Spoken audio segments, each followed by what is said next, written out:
ഇത് Murphy Mayfair എന്ന radio ആണ്. Valve radio. 4 വാൾവ് ഇൻഡിക്കേറ്റർ അടക്കം 5 വാൾവിൻ്റെ റേഡിയോ ആണിത്. ഈ റേഡിയോ മലപ്പുറം ജില്ലയിൽ തന്നെ വന്നതാണ്. ഇതിൻ്റെ ഓണർ വന്നപ്പോൾ ആദ്യം തന്നെ പറഞ്ഞത് ഇത് നല്ലപോലെ ഷോക്ക് അടിക്കുന്നുണ്ട് എന്നാണ് പറഞ്ഞത്. ആ ഷോക്കിൻ്റെ കാര്യം ഞാൻ നിങ്ങൾക്ക് പിന്നീട് പറഞ്ഞു തരാം. ഇതിൽ വരുന്നതെല്ലാം യു സീരീസിലാണ് ഇതിലെ വാൾവൊക്കെ വന്നിട്ടുള്ളത്. UCH 81, UBF 89, പിന്നെ ഈ വാൾവ് UCL 82. UCL 82 പറഞ്ഞാൽ EL84 പകരം അതിനുള്ള വാൽവാണത്. UCL 82. ഇത് പിന്നെ റെക്ടിഫയർ വാൾവിന് പിന്നെ കണക്കൊന്നുമില്ല. പക്ഷെ ഇതൊക്കെ U സീരീസിലാണ് വന്നിട്ടുള്ളത്. പിന്നെ ഈ റേഡിയോയിൻ്റെ ഈ സ്വിച്ച് ഇതിപ്പോൾ ഞാൻ ഇത് വെച്ചുകൊണ്ട് എനിക്ക് ഷോക്ക് അടിക്കാതിരിക്കാൻ വേണ്ടിയിട്ട് ഞാൻ ഇൻസുലേഷൻ ടൈപ്പ് ഒട്ടിച്ചതാണ്. ഇതിൻ്റെ ടോൺ കൺട്രോളാണ്. ഇത് വോളിയം കൺട്രോൾ കംപ്ലൈൻ്റ് ഉള്ള ഞാൻ അത് അഴിച്ച് ശരിയാക്കി ഇട്ടു. ഈ ടോൺ കൺട്രോൾ പിന്നെ ഞാൻ വേറെ എൻ്റെ അടുത്ത് ഉണ്ടായിരുന്നു. അത് സാഫ്റ്റ് നീളം കുറച്ച് മുറിച്ച് ഇട്ടതാണത്. ഇത് അതേ വാല്യൂവിലുള്ള ടോൺ കൺട്രോൾ വേരിയബിൾ തന്നെയാണത്. പിന്നെ ഇവിടെ രണ്ട് റെസിസ്റ്റൻസ്, അത് 220 ഓമിൻ്റെ 2 റെസിസ്റ്റൻസ് പാരലായിട്ട് അവർ കൊടുത്തിരുന്നു.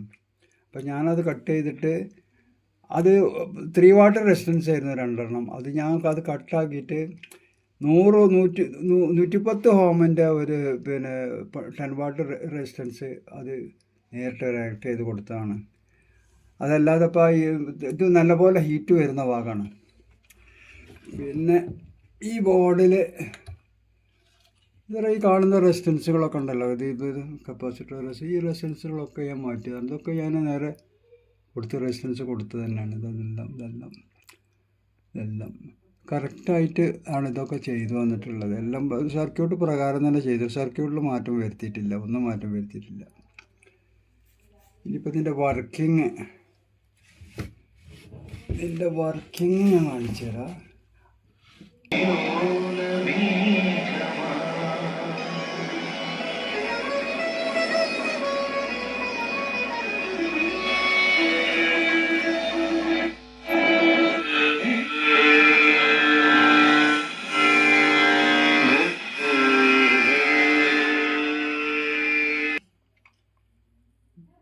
ഇത്തരം പവർ ട്രാൻസ്ഫോമർ ചെറിയ ട്രാൻസ്ഫോമറുള്ളതിനെല്ലാം നേരെ ഈ AC-ൻ്റെ ഒരു ലൈന് ചേസിക്ക് എർത്താണ്. ഒരു ലൈന് പോകുന്ന ട്രാൻസ്ഫോമർക്ക് വേണം. അപ്പോൾ ഈ ചേസിക്ക് എർത്ത് വരുന്ന ഭാഗം അഥവാ നമ്മൾ സാധാരണ പ്ലഗ് അതിന് പറ്റൂല. 2 പിൻ പ്ലഗ് പറ്റൂല. ഈ 3 പിൻ പ്ലഗ് തന്നെ വേണം. 3 പിൻ വരുമ്പോൾ വെച്ചാൽ ഇങ്ങനെ നമ്മൾ പിടിച്ച് കഴിഞ്ഞാൽ, ഇങ്ങനെ വെച്ച് കഴിഞ്ഞാൽ ഈ പ്ലഗിൻ്റെ വലതുവശം വരുന്നത് അധികം പ്ലസ്സാണ് വരുന്നത്, AC ലൈൻ വരുന്നത്. പിന്നെ ഇടതുവശം വരുന്നത് മൈനസുമാണ്. അപ്പോൾ ഈ മൈനസ്സാണ് നമ്മൾ ഇതിന് ഈ ചേസിക്ക് കണക്റ്റായിട്ട് വരുന്നത്. അപ്പോൾ അത് ഞാൻ കാണിച്ചു തരാം. മീറ്ററിൽ നോക്കി കാണുന്നത് അടുത്ത് പിടിച്ച് കണ്ടില്ലേ? ഇത് മൈനസ് നേരിട്ട് ഈ പ്ലഗിൽ നിന്ന് നേരിട്ട് ഇതിലേക്ക് കൊടുക്കുന്നത്. ആ സമയത്ത് പ്ലസ് നേരെ ട്രാൻസ്ഫോമർ കൂടിയുള്ള വൈൻഡിങ്ങിൽ കൂടി കുറഞ്ഞതേ കാണിക്കുള്ളൂ. വളരെ കുറഞ്ഞേ കാണിക്കുള്ളൂ. ആ സമയത്ത് ഈ മൈനസ് ഈ പിന്നെ ഫുള്ളായിട്ട് റീഡിങ് കാണിക്കും. അപ്പോൾ അത് നേരെ ഡയറക്റ്റാണ് ഈ AC ലൈനിൽ പോകുന്ന ഈ ചേസിക്ക്. അപ്പോൾ ഇത്തരം റേഡിയോ വരുമ്പോൾ മെക്കാനിക്കുകൾ ശ്രദ്ധിക്കേണ്ട കാര്യമാണത്. ഇത് അവർക്ക് ശരിക്കും പറഞ്ഞ് മനസ്സിലാക്കി കൊടുക്കണം. പിന്നെ അതുമാത്രമല്ല, റിപ്പയർ ചെയ്യുന്നവർ 3 പിൻ പ്ലഗിൽ ഇത് കറക്റ്റ് ചെയ്ത് കൊടുക്കണം. പിന്നെ ഇപ്പോൾ ഷോക്കറ്റ് ചിലപ്പോൾ അറിയാത്ത വയറിങ് അറിയാത്തവരൊക്കെ ചെയ്യുകയാണെങ്കിൽ ഷോക്കറ്റ് ചിലപ്പോൾ അങ്ങോട്ടും ഒക്കെ മാറ്റം വന്നിട്ടുണ്ടാവാൻ സാധ്യതയുണ്ട്. പല വീട്ടിലും പല വിധത്തിലല്ലേ. അപ്പോൾ അതും കൂടി ടെസ്റ്റ് ചെയ്ത് ഈ ഭാഗം വരുന്നത് മൈനസാണെന്ന് ഉറപ്പ് വരുത്തി അവർക്ക് പറഞ്ഞ് മനസ്സിലാക്കി കൊടുത്തുകൊണ്ട് ചെയ്യുകയാണെങ്കിൽ ഷോക്ക് അടിക്കില്ല.